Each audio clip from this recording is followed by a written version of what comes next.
I'm going to talk today about raising student attainment through the use of graphic organisers. I do talk incredibly fast, so if you sort of get what is she actually saying, then feel free to tell me to slow down or to stop and go back at any point, because that's part of what I do. So this was what I looked at and did some action-based research on at the end of last academic year. So I'm going to take you through why the need for it, what are graphic organisers, how they benefit all, the actual use of graphic organisers and what we did in the school implementation, and the findings and what our future plans are for them. So why the need? Well, at the beginning of the last academic year, Dr. Jake joined us as a new leadership, and he set us the challenge or the goal of helping to improve standards in teaching and learning, but also to improve the authenticity and the rigour of assessments, and therefore result in it hopefully in student levels and achievements increasing.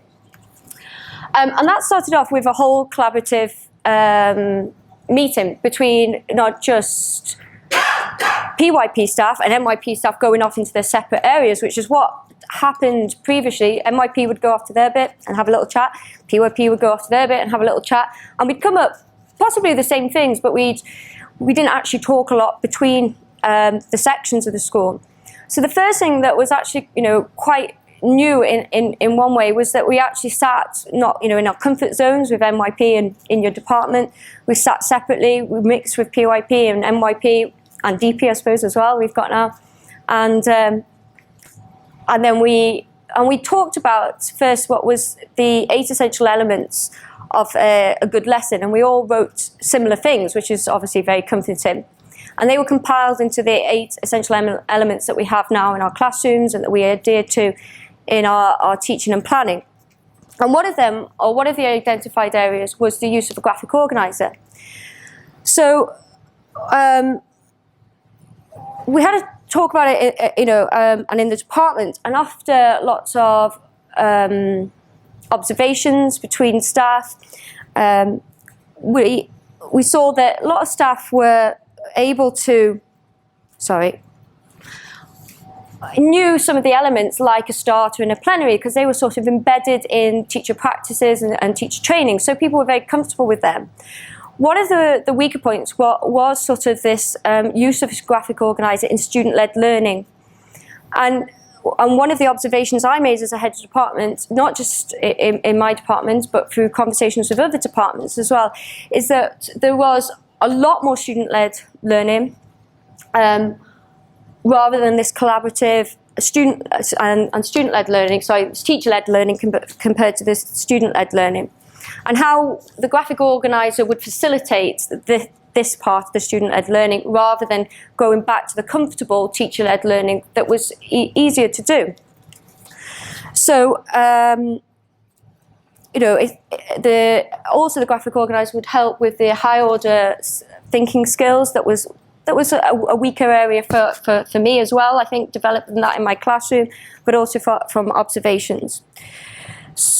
So the challenges that, from teacher conversations, departmental meetings, and on observations were that it was seen as adding an extra layer to the planning and the classroom that wasn't really needed, that students didn't know how to use them, that they were unsure, teachers were unsure exactly really what they were, and so again couldn't really use them in the classroom. And we're science, we have a hectic and very crammed content, and in all honesty I experienced all of these things, especially the content, trying to get all the content of science. You've got to learn the equations, you've got to do this, but at the same time enabling the student-led learning and the collaborative by using something which was a bit more open-ended, like the graphic organiser. So for my own benefit as well, how could I talk to my department about the use of graphic organiser and what the graphic organiser should look like in the classroom if I didn't really understand it myself. So looking into what graphic organisers are, I've got a couple of quotes here that I think, best define the use of graphic organisers. And particularly this one at the bottom, that they are visual displays teachers use to organise information in a manner that makes information easier to understand. And essentially that's what we're trying to do for our students, is to give them the information and make it easier for them to understand, and to help them, particularly those who have difficulty at organising information, be able to do that and learn that higher order thinking skill. And if that is the case with the use of graphic organisers, then it is our key to success in reaching the initial goal of raising that standards in teaching and learning. So, why graphic organisers? Well, the research, when I started looking into it, again encompassed the things that we were trying to achieve, that it helps these critical thinking skills, embeds understanding, improves reading and comprehension, and particularly decoding. I'm going to look at my card, sorry. Skills, and interpreting meaning and aiding better attention. And particularly they allow us to record the learning journey of that student, from the initial thoughts that they might have and initial ideas of maybe a topic or a subject, to an end result. And therefore, they're an excellent use for teachers to measure the progress in their room. In addition to that, one of the biggest challenges, I think, in most middle schools across the world is this is reading comprehension and decoding, and that again was mirrored in our school. They also support skills such as organising information logically, ordering information chronologically, making links and connections, and note-taking. So by using them and improving all of these skills, we should be able then to improve standards. And obviously for a subject heavy context such as our subject itself, teaching these skills is essential to be able to teach the content. Okay. I think that's it. So graphic organisers also, what we do meet in international schools, and particularly in our school, is that we have a diverse range of students, not just academically, but socially, culturally, and developmental in different developmental ages. So the use of a graphic organiser is actually, the research shows it can meet the needs of all students, regardless of these areas. And obviously, in this international environment, that's essential when English isn't always the first language. It also, with us, one of the challenges that we mentioned was this adding an extra layer, and that teachers felt it was just adding work for the sake of work. But by using and designing these graphic organisers correctly and using them correctly, it actually should do the opposite. And with the increased diversity in these multicultural environments and international environments, it allows you to differentiate without going and making a separate individual worksheet for every single student, which again was adding so much work to teachers. And it was about making sure the differentiation was appropriate. A lot of the time when we looked at observations, people just added sheer amount of work, just more volume for those students who finished quickly. So it was just about keeping them busy rather than actually stretching their cognitive demand. So again, the use of graphic organisers would allow this without again adding more work for the teacher, just by adding more sheer volume of work for those students who finish early. So again, this was on research, and then what we found is that they need to be embedded and have regular established practices of how to use them. Again, for this differentiation, that if they were tiered, they encourage students, some of them may start off, if they can actually choose which one they might use, they can start off with something they're comfortable with, and then they could be challenged to go on to the next again, helping with that differentiation and reducing the workload for the teacher. They needed to be kept simple, and I'll show you what happened when I tried to do a couple, and it didn't go well. So they needed consistent exposure to them. Again, we were trying this at the end of an academic year, so we probably didn't have enough time to truly embed this and give them enough exposure. But again, the research says 15 to 20 meaningful exposures should help them to become more internalized. And maybe with our students, it may take more, but that's what we're aiming for, or we were aiming for. They needed that reciprocal approach that I would do them, we do them, and you do them. And again, it's about teaching them. So it was getting back to those challenges that the students didn't know how to use them. We needed to spend time and devote time to teaching them actually how to use them again. But it does develop those higher order thinking skills. So we needed to get that balance between content and skill-based. And eventually, what hopefully we would look to is that students, when they construct their own, because research has shown when students can construct their own graphic organisers, they do significantly better in retaining information than those who don't. So, school implementation. So we started with partially designed graphic organisers rather than just throwing the kids in the deep end and getting them to design their own. And again, it keeps them more engaged and active if they have something in front of them. So we started with something quite easy for us, which was the scientific report writing, because that was comfortable because we were scientists, so we knew what was expected in that area.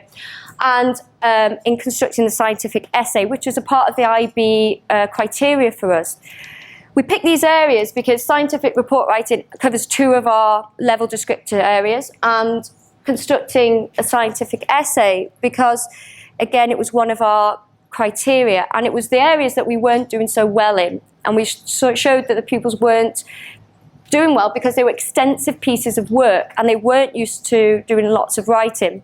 They would miss out key elements, they would miss out key important facts because they didn't know or hadn't been taught the skill of how to use them. And lastly, note-taking, which I'm going to look at the end. So we started with the scientific report element, and we measured the impact through classroom observations, student surveys, departmental conversations, and then ultimately the student levels, which these 2 were related to.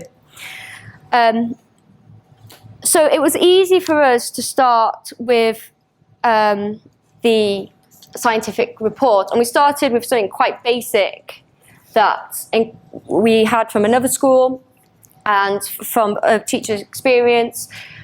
And then we looked at it and we saw how it worked, and we realised it was okay, but we hadn't been explicit enough for our students in some of the titles, some of the language we'd used, and in there. Sorry, they haven't come out particularly well, but I can send copies if anybody is interested.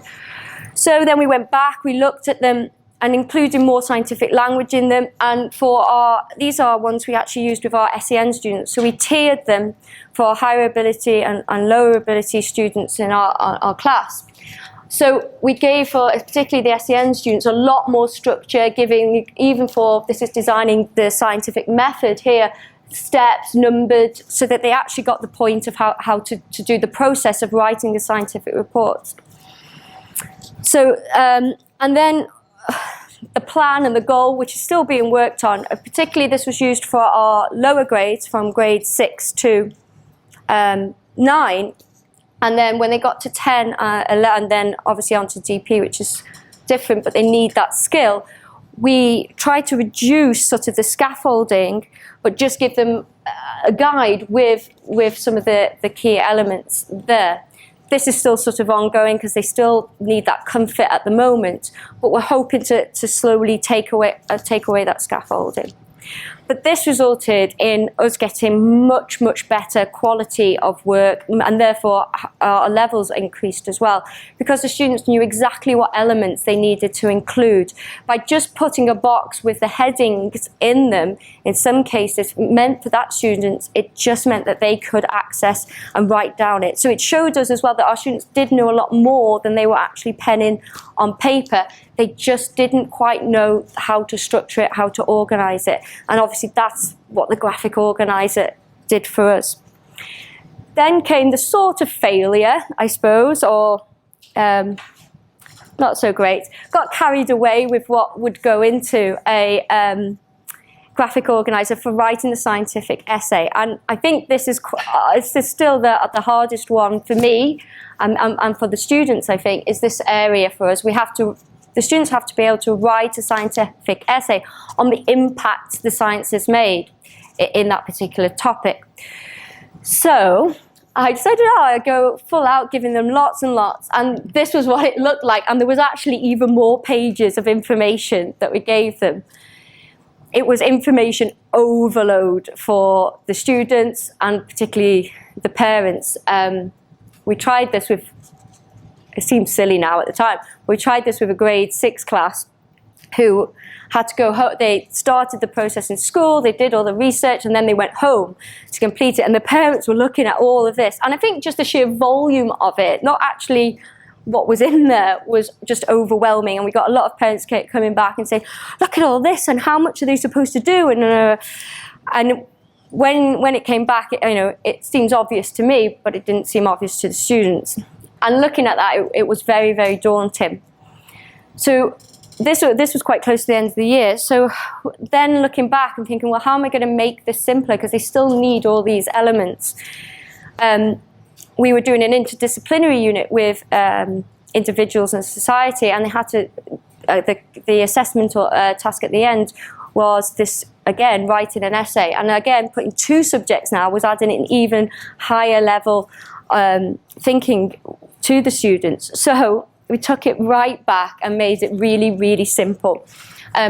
So we went back to looking at what other people did, and I looked at Sue Palmer's non-fiction placemats and non-fiction writing. So this was a much more simple thing to give the students, 1 sheet, and it was just this simple, and we explained it a little bit more, and we gave some instructions to the assessment task that's required for IB, the front cover. But this was essentially all we gave them, and it just meant that they did actually go back, they did it themselves, they weren't overwhelmed by what they were doing. The literacy probably wasn't so great in it, and now that's an added level. And the next talk, or the last talk, sorry, by Mr. Riz will hopefully help us add to this in terms of increasing the literacy in this. But for us, this really worked in terms of just keeping it simple, giving it to the students, and then feeding back and working with them on it. And again, it's still at a developmental stage. Because it was the end of the year and we were looking at how graphic organisers are used, I also looked at note-taking and particularly revision, because we were coming up to our exams. So again, keeping it simple, I started off with all sorts of pictures and words and different coloured fonts on mine that the kids just left on the table or threw in the bin at the end of the revision session, which broke my heart, admittedly, but it made me realise I was just overwhelming them with too much at the time. So I had a grade 8 class, a boy class, who were quite energetic. I loved them, I really, really loved them. And we had a great time playing a revision game of Jeopardy. And that was great fun. And it highlighted the areas that they were not so comfortable in their revision. So then, once the game was over and they'd all had great time and revision's now really cool and fun, I gave them this graphic organizer and asked them then to put the topic title in the middle and put the areas from the game that they found difficult. So then they had a starting point for their revision. So then I could just let them get on with revision. It was such an easy lesson for me. The game gave them the excitement, the enjoyment of being in the classroom. But then the student-led learning, where I didn't have to do anything. I just had to give them the sheet and just ask them to put down the things they found hard from the revision game. They all completed this in loads and loads of detail. They drew diagrams. They asked for more for other subjects. So it was really satisfying to see something work that is so simple, essentially just some circles on a piece of paper.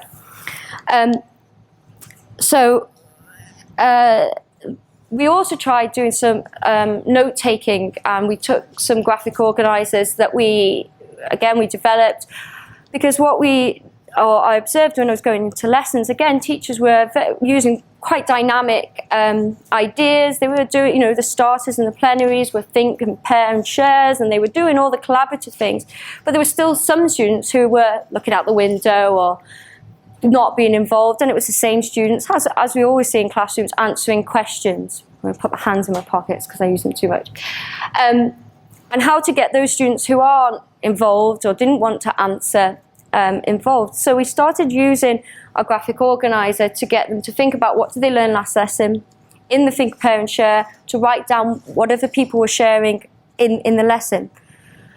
And that was, again, it's still very, it was still a bit etchy on what we were doing, but that's the next step. And the conversations we were having in the department started to change. They started to see we started to see the benefit in them and how they could fit in. But it's still seen a little bit as an extra layer, and I can understand that because it's not as fluid as we would quite like at the moment, the use of them.